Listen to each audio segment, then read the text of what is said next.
오늘 창세기 44장 1절에서 13절의 말씀은 형제 사랑을 떠보는 요셉의 마지막 시험이다라고 할 수 있습니다.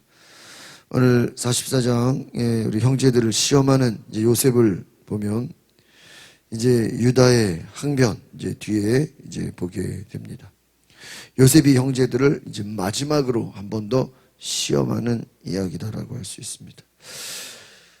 요셉이 형제들을 잘 대접했습니다. 어제까지 말씀을 보면 베냐민에게도 또 특별히 음식을 5배나 더 많이 주고, 너 아버지는 잘 계시냐? 또 안부도 묻고, 또 자기 방에 가서 또 감격의 눈물도 흘리고 형들에게 최고의 대접을 해 주었습니다. 그리고 곡식을 가득 넣어서 보내는데, 이제 문제는 거기다가 돈도 그대로 갖다 다시 넣어주고, 문제는 요셉의 은잔을 베냐민의 자루에다가 어떻게 했어요?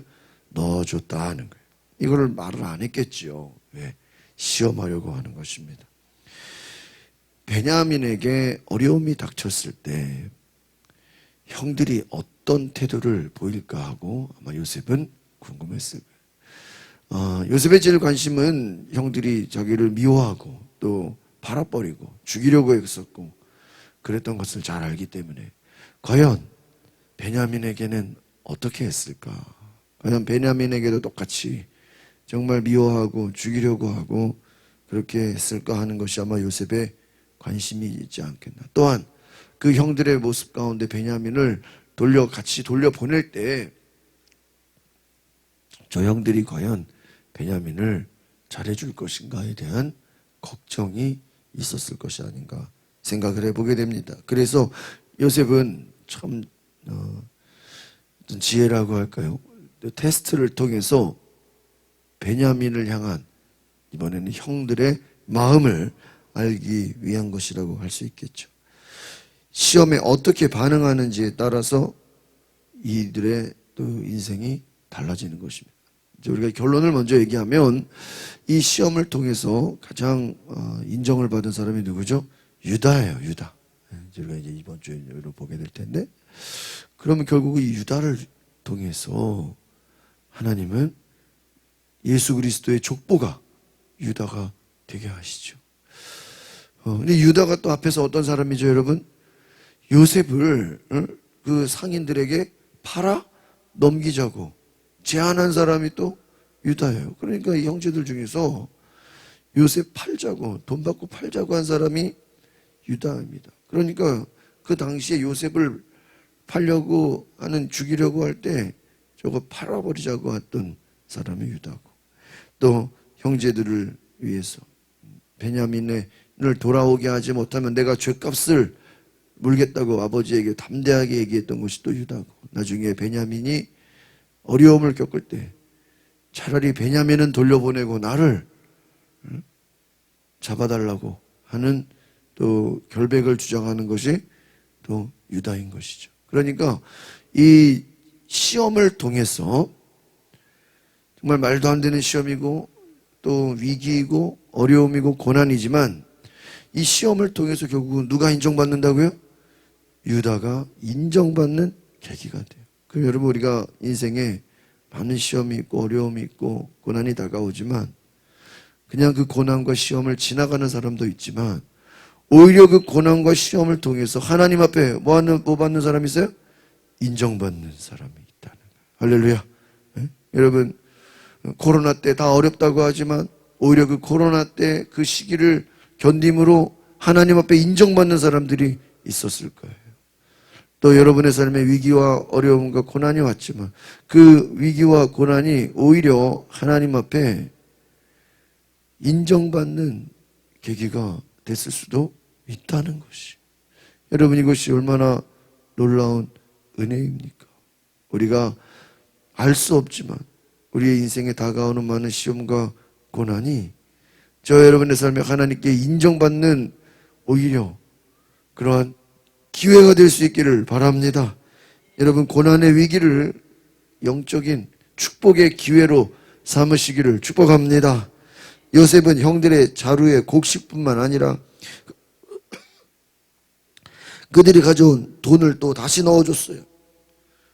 이 말은 뭐죠? 요셉이 굳이 돈을 받고 이들에게 곡식을 팔 이유가 없는 것이죠. 아버지를 위해서, 또 형들을 위해서 얼마든지 곡식을 마음껏 줄 수 있는 것입니다. 그런데 거기까지는 괜찮아요. 지난번에 한번 했으니까.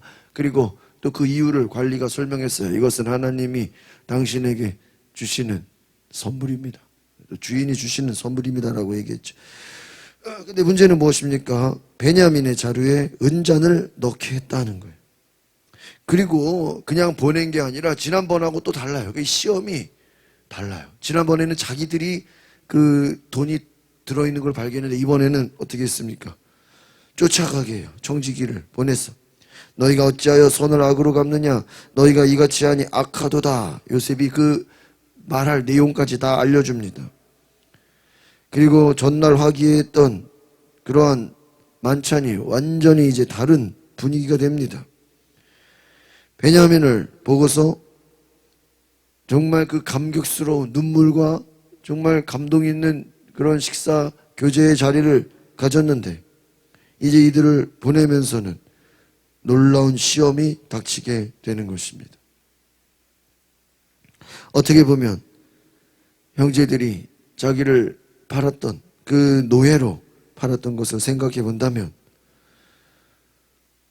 빨리 자기를 드러내지 않고 이 하나하나의 시험을 통해서 형들의 본래의 모습을 보려고 하는 것이 아니었나 생각을 해보게 됩니다. 그러니까 이 말은 무엇이냐면 저도 이제 아침에 오면서 그런 생각했어요. 과연 이렇게 요셉이 자기를 지금 어쨌든 속이는 거잖아요. 빨리빨리 드러내지 않는 거잖아요. 아마 이게 성격이 급한 사람들은 아니 요셉이 이거 좀 말이야 빨리 자기를 좀 형제라고 드러내면 얼마나 좋았겠나 하는 생각도 저는 했습니다. 그러나 우리가 이제 어떻게 그걸 다 이해할 수 있겠어요? 왜요?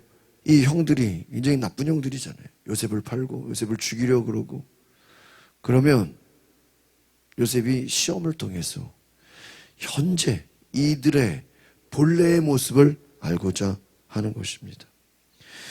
여러분 우리가 상황 좋을 때는요 그 사람의 모습을 잘 몰라요. 우리가 신앙적으로도 그래요. 모든 것이 잘 되고 모든 것이 좋을 때는요 사람 잘 알 수 있나요? 사모님? 네? 몰라요. 그런데 여러분 잘 보세요. 시험을 받을 때 한번 따라해 봅시다. 시험을 받을 때 사람의 본 모습이 드러납니다. 오늘 이거를 좀 적어두세요. 뭐를 받으면요? 다른 말로 하면 고난당하고 시험받고 어려움 당하면 그 사람의 뭐가 드러나요? 본 모습. 그러니까 여러분 평소에 믿음 좋고 할렐루야 아멘 하는 게 그 사람의 신앙이 아니에요. 뭐가 닥쳐봐야 알아요? 시험이 닥쳐봐야 알아요. 그때 그 사람의 모습이 진짜 믿음이에요. 고난이 닥쳐봤을 때 그 사람의 모습이 뭐예요? 진짜 모습이라 이거예요. 그러니까 요셉이 왜 시험과 고난을 줬냐? 이 형들이 자기 앞에서 굽신굽신거리고 내 주여 내 주여 그러는데 이거는 뭐예요? 요셉이 총리니까 또 쌀 잘 받아 쌀 구매하려고 굽신거리는 거지 그 형들의 진심이 아니다는 거예요. 또 베냐민 데리고 오고 베냐민 내 앞에 그 눈에 보이는 그 생활 행동이 그게 진심이 아닐 수 있는 것이죠. 진심을 알기 위해서는 어떻게 해야 돼요? 시험을 줘야 되는 거예요. 그래서 그 시험을 통해서 어떻게 반응하느냐에 따라서 자기의 욕심을 내려놓고 또 자기의 생각을 내려놓고 그 시험을 어떻게 받아들이냐. 여러분 앞에서 야곱도 시험이지 않습니까? 자기의 생각으로는 베냐민을 보낼 수가 없어요. 그러나 이제 그 시험에 어쩔 수 없는 환경 속에 베냐민을 보내면서 죽으면 죽으리라는 마음으로 하나님께서 이 베냐민을 살리실 거다라고 믿음의 고백을 하지 않습니까? 아마 야곱도 시험 당하는 거예요. 여러분 형제들은 자기들을 도둑으로 몰아넣은 이 청지기에게 자기들이 장담합니다. 은잔을 훔친 자는 죽어 마땅합니다. 우리가 만약에 은잔을 훔쳤다면 우리는 아예 종이 되겠습니다라고까지 큰 소리쳐요. 그 말은 먼저 자기들이 억울하다는 거예요. 여러분 인생은요 내가 하지도 않은 일에 오해를 받고 여러분 고난당할 수 있어요 없어요? 있어요. 요셉도 죄를 짓지도 않았는데 죄인이라고 억울하게 누명 쓰고 감옥에 가지 않았습니까? 그런데 여러분 무엇입니까? 억울하게 당하는 고난이라도 하나님의 뜻이라면 하나님께서 그 모든 과정을 또 해결해 주실 줄 믿습니다. 여러분 억울한 일을 당했다고 해서 막 성질내거나 싸우거나 너무 흥분할 필요 없다는 거예요. 하나님을 믿고 신뢰하시기를 바랍니다. 이들이 그냥 엄청나게 막 화를 내고 난리가 납니다. 6절, 7절 한번 같이 볼까요? 시작. 관리인은 형제들을 따라잡고 이들에게, 그러나 형제들이 관리인에게 말했습니다. 내 주께서 왜 그런 말씀을 하시오? 저희는 그런 짓을 절대 하지 않았습니다.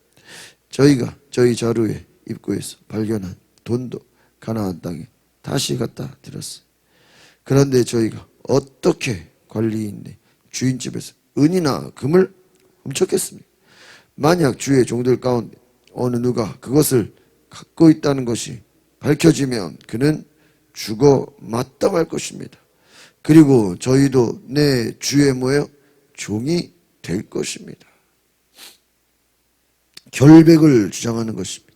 우리는 절대로 그러한 일을 할 것이 아니다. 억울하다. 우리가 왜 가져가냐. 만약에 뭐가 발견된다면 우리는 차라리 종이 되겠다라고 큰소리 치는 것이죠. 10절을 같이 보겠습니다. 시작. 그가 말했습니다. 좋다, 너희들이 말한 대로 하자. 누구든지 그것을 갖고 있는 것이 드러난 사람은 내 주의 종이 될 것이다. 그러나 나머지 사람들은 죄가 없을 것이다. 그런데 여러분 뒤에 이제 11절부터 13절을 보면 어떻게 되죠? 베냐민의 자루에서 뭐가 나와요? 은자녀. 아마 형제들은 기절했을 거예요. 이 도대체 베냐민. 힘들게 지금 인질을 잡혀서 겨우 데리고 왔건만 은잔을 보고 훔쳤다고, 왜 훔쳤냐고 또 생각을 하지 않았겠습니까? 아니면 또 왜 이렇게 앞에서도 억울한 일을 당했는데 이거 말이야 또 우리에게 억울한 일을 왜 줬냐고, 또 앞에서도 하나님 왜 이런 고난을 주셨냐고 했는데 또 뒤에서도 그렇게 하지 않겠습니까? 베냐민만 애굽에 넘기고 집으로 돌아갈 수 있는 거예요. 그렇죠? 왜요? 나머지는 죄가 없고 누구에게서만요? 베냐민에게서만 나와요. 그런데 여러분 이 형들이 옛날 같았으면 베냐민만 넘기고 자기들은 빨리 아버지 만나러, 아버지가 지금 먹을 게 없으니까 갖다 줘야 되는데 자기 옷을 찢어들. 이야, 그냥 결백을 주장했다. 11절부터 한번 다시 볼까요? 시작. 그들은 각자 자기 자를 땅에 얼른 내려놓고 풀어봐. 그 관리인이 큰 아들부터 시작해서 막내 이르기까지 짐을 졌습니다. 그런데 그 자니 베냐민의 자를 13절 형제들이 자기 옷을 찢었습니다. 그리고 나귀의 짐을 싣고 성으로 되돌아갔습니다. 여기서 만약에 베냐민만 보냈더라면 그렇게 형들이 베냐민을 보호해 주려고 하지는 않는 것이죠. 그냥 버리고 가는 거예요. 그럼 나머지에 이제 야곱이 죽으려고 하겠죠. 그런데 여러분 생각해 보시면 이전의 형들과 다른 모습이에요. 과거에는 요셉을 노예로 팔았던 형들, 요셉을 죽이려고 했던 형들, 요셉을 아주 그냥 미워했던 형들이 이번에 지금 베냐민이 어려움을 당했는데 그 어려움을 당한 것을 그냥 남의 일로 여기지 않고 어떻게 합니까? 같이 성으로 되돌아가는 것입니다. 여러분 요셉의 시험을 통해서 형제들이 본 모습을 보게 되는 거예요. 아, 이 형들이 베냐민을 극진히 소중하게 생각하는구나. 시험을 잘 통과하고 있는 것입니다. 자신의 결백을 주장하면서 또 자기들이 동생을 보호해주고자 하는 그 사랑을 보여주는 것이죠. 또 그것을 통해서 요셉의 마음에 또 조그만 감동이 되지 않았을까 생각을 해보게 됩니다. 또 나중에는 이제 유다가 베냐민을 보내주고 나를 대신 인질로 잡아달라고, 나를 종으로 나에게 죗값을 달라고 하는 그 유다의 모습은 아마 이 요셉의 마음에는 놀라운 또 감동을 주지 않았을까 생각을 해봅니다. 오늘 결론은 무엇입니까? 베냐민의 자루에서 은잔이 나왔는데 형들이 베냐민 혼자 보내지 않고 어떻게 했어요? 같이 갔다. 여러분, 함께 했다는 거예요. 옛날 같았으면 베냐민만 보냈을 거예요. 그런데 아버지가 베냐민을 반드시 데리고 오라고 기도했던 것처럼 형들은 베냐민과 함께 다시 고난의 길을 나아갑니다. 여러분, 우리가 성경을 보면 참 이해할 수 없는 일들이 많이 생겨요. 왜 그것을 보여줍니까? 우리의 인생에도 마찬가지. 우리가 때로는 억울한 일 당하고 모함을 당하고 고난 당하고 이해가 돼요, 안 돼요? 이해가 안 돼요. 앞에서 형들처럼 하나님 왜 우리에게 이런 일을 주셨습니까? 라고 그렇게 또 항변할 수 있어요. 그러나 우리는 알 수 없지만 하나님은 하나님 나름대로 선하신 계획을 갖고 일하고 계심을 믿으시기를 바랍니다. 그러니까 여러분, 우리가 이 총체적인 믿음이 중요해요. 뭐 사건 하나하나 가지고 따지고 분석하고 뭐 그런 것도 중요하겠지만 너무 거기에 우리가 목숨을 거기에 너무 우리가 집중하다 보면 하나님의 크신 계획을 못 보는 경우가 있어요.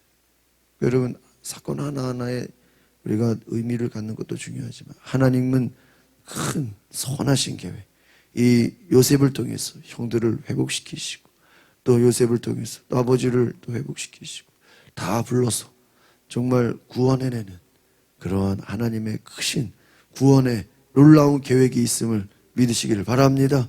그래서 여러분의 인생에 조금 어려움이 왔다고 또 조금 이해할 수 없는 일이 왔다고 조금 고난이 왔다고 그런 눈에 보여지는 몇 가지 일들로 원망하거나 절망하거나 낙심하지 마시고 여기에는 또 내가 모르는 하나님의 뜻이 있겠지, 내가 알 수 없는 하나님의 계획이 있겠지 하면서 하나님의 약속을 기다리고 또 하나님의 선하신 계획을 기대하는 또 끝까지 기도하는 은혜가 있기를 바랍니다.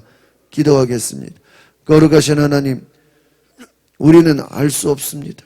왜 이런 고난이 있는지, 왜 내 삶에 이런 억울한 일이 있는지, 왜 내 삶에 남들에게 없는 모함과 그 어려움으로 나를 낮추시는지. 그러나 하나님은 그 고난을 통해서 우리의 자아가 깨지게 만들게 하시고 그 고난을 통해서 우리의 자아가 부서지며 내 고집과 내 인간적인 욕심과 내 모든 미움과 모든 죄악들이 다 무너지는 것을 보게 하시면서 하나님의 선하신 계획 가운데 우리가 겸손하게 낮아진 모습으로 정말 하나님을 영광스럽게 할 수 있는 그 은혜로 우리를 부르고 계심을 믿습니다.